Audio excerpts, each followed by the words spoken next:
అందరు ఎలా ఉన్నారు? నేను బాగున్నాను. మీరు కూడా చాలా చాలా బాగున్నారు అనుకుంటున్నాను. పెద్దలందరికీ నమస్తే, చిన్నపిల్లలకి hi. Welcome back to our channel star ma'am vlogs. ఈరోజు మన స్టార్ మామ్ వ్లాగ్స్లోనండి పరిస్థితులు అనేవి ఎప్పుడు ఎలా మారుతాయో తెలియదు. ఓడలు బల్లలు అవుతాయి, బల్లలు ఓడలు అవుతాయి. ఈ రోజు ఉన్న అంటే డబ్బు రేపు ఉండకపోవచ్చు. సో ఈ రోజున్న సంతోషాలు రేపు ఉండకపోవచ్చు. ఉన్నప్పుడే మనం వాటిని మెయిన్ అండి డబ్బును కొద్దిగా దాచుకోవాలి. లేదనుకోండి ఎప్పుడు ఎలా జరుగుతుందో తెలియదు. ఎందుకంటే ఇప్పుడు చాలా వరకు సాఫ్ట్వేర్ అమ్మాయిలైనా అబ్బాయిలైనా ఈవెన్ నా కూతురైనా లక్షలు సంపాదిస్తున్నారు. లక్షలు సంపాదిస్తూ వాళ్ళు ఏం చేస్తున్నారు? డ్రెస్సులు విపరీతంగా కొంటారు. అంటే వాళ్ళకు ఒక ఐడియా లేకుండా కార్లని గోల్డ్ అలాంటివి తీసి పెట్టుకోరు, సైట్లు అలాంటివి తీసి పెట్టుకోరు. ఒకవేళ ఎవరైనా తీసుకుంటే అపార్ట్మెంట్ ఈఎంఐ కట్టుకుంటూ ఉంటారు. కొంతమంది చాలా వరకు అండి బయట వీకెండ్స్ స్పెండ్ చేయడానికి అమౌంట్ పెట్టుకుంటారు. టూర్లని వెళ్తుంటారు. ఓకే, వెళ్ళండి, టూర్లకు వెళ్ళండి, వీకెండ్కి వెళ్ళండి, అన్నీ ఎంజాయ్ చేయండి. ఒక లిమిట్, మీరు కంపల్సరీ ఒక లిమిట్ పెట్టుకోవాలి. మీకు వచ్చే శాలరీ ఇంత 10,000 అనుకోండి, జస్ట్ 10,000లో మీరు ఇయర్లీ ట్వైస్ వెళ్ళాలి అంటే దానికి మంత్లీ 1,000 2,000 పక్కన పెట్టుకోవాలి. అలాగే మీరు బట్టలు కొనాలి అనుకుంటే దానికి ఇంత, మీ ఇంటి రెంట్ ఎంత, అలాగ వేసుకొని కంపల్సరీ ఎఫ్డీలో లేదంటే సైట్లు కొనటాలో లేదు అంటే హౌస్ కొనుక్కొని ఈఎంఐలు కట్టుకోవటాలో చెయ్యాలి. ఎందుకంటే చాలా ఉద్యోగాలు ఒకటి పోతున్నాయి. ఉద్యోగాలు తీసేయటం వల్లనండి చాలా మంది ప్రెజర్ తట్టుకోలేక సూసైడ్లు చేసుకుంటున్నారు. మనం ఎక్కడో ఒక దగ్గర న్యూస్లో కంపల్సరీ వింటూనే ఉన్నాము. అక్కడ సూసైడ్, ఇక్కడ సూసైడ్, అప్పుల బాధ భరించలేక ప్రెజర్ అని. ఎవరి వరకు వదిలేయండి. ప్రజెంట్ మా స్టీల్ ప్లాంట్ సిచ్యువేషనే చెప్తున్నాను. నా మ్యారేజ్ అయ్యి 1992లో మ్యారేజ్ అయ్యి వచ్చింది. అప్పట్లో మా వారి శాలరీ తక్కువ. కానీ స్టీల్ ప్లాంట్ అంటే జీతాలు పెరగటము, ఆ తర్వాత మార్గదర్శనం వేసుకోవటం, ఏదో అలాగ చేసుకొని పిఎఫ్ లోన్లు తీసి పిల్లల్ని చదివించి అంతా చేసుకుంటూ మాకు కావాల్సిన ఇల్లులు స్థలాలు కొనేసుకొని మేము సెటిల్ అయిపోయాము.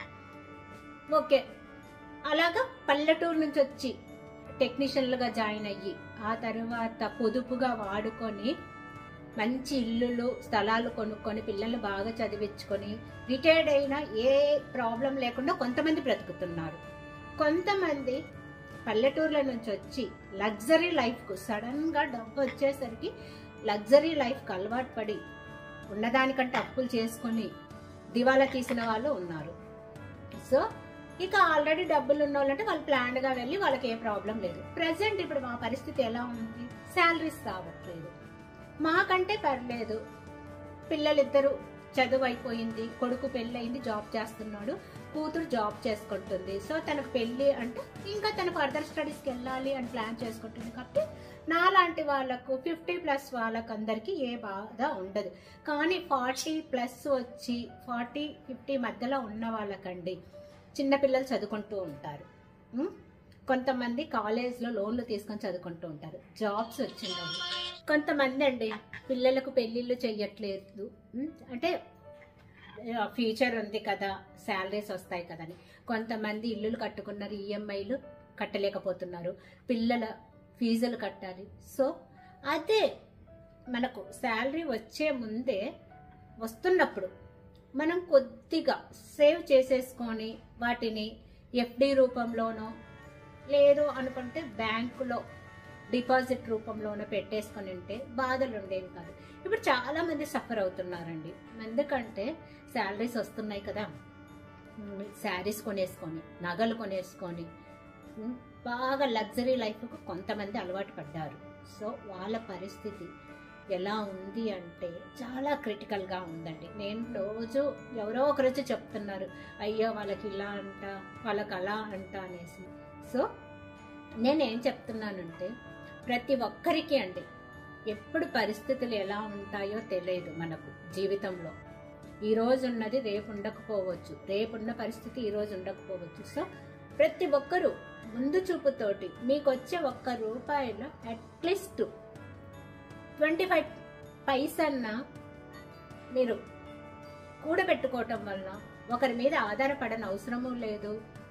ఫ్యూచర్లో ఎలాంటి ప్రాబ్లం వచ్చినా ఆ కూడబెట్టిన 25 పైస్ 25 పైస్ 25 పైస్ 1 రూపీ అవుతుంది. ఆ 1 రూపీలో మీరు అట్లీస్ట్ 50 పైస్ అయినా వాడుకోగలిగి మిగిలిన 50 పైస్ దాచుకుంటే ఎవ్వరి కింద ఇలాగా తల వంచి చెయ్యి చాచని అవసరం లేదు. నేను అదొకటే చెప్తున్నాను.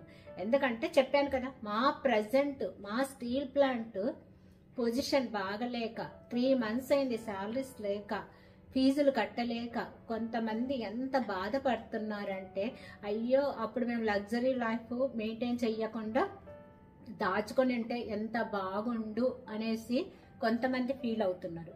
కొంతమంది మాలాంటి వాళ్ళు, అమ్మయ్య పర్లేదులే మాకు శాలరీ లేకున్నా పిల్లల బడన్ లేదు, ఈఎంఐలు కట్టే బడన్ లేదు, సో ఉన్నంతలో హ్యాపీగా ఉంటాము అనేసి మాలాంటి వాళ్ళు అనుకుంటున్నారు. ఇక డబ్బు ఉన్న వాళ్ళకు శాలరీ వచ్చినా రాకపోయినా ప్రాబ్లం లేదు. సో ఇలాంటి మా స్టోరీస్ అయినా విని మెయిన్ అండి సాఫ్ట్వేర్ అమ్మాయిలు అబ్బాయిలు కళ్ళు తెరుస్తారనేసి ఈరోజు యాక్చువల్గా ఇది చెప్పాను. యాక్చువల్గానండి నేను ఇంకొక అరగంటలో హాస్పిటల్కి వెళ్ళాలి. 3 డేస్ నుంచి వీడియోస్ ఇలాంటివి మీతో చిన్న మాట వీడియోస్ పెట్టట్లేదు ఆఫ్టర్నూన్. ఎందుకంటే మా మదర్ హాస్పిటల్లో అడ్మిట్ అయ్యారు, బ్రెయిన్ స్ట్రోక్ వచ్చింది.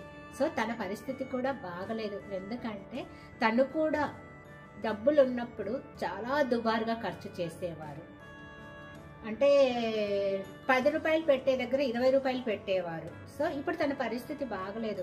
నాకున్నంతలో నేను చూసుకుంటున్నాను, మా అక్కకు ఉన్నంతలో మా అక్క చూసుకుంటుంది, నా తమ్ముడికి ఉన్నంతలో నా తమ్ముడు చూసుకుంటున్నాడు.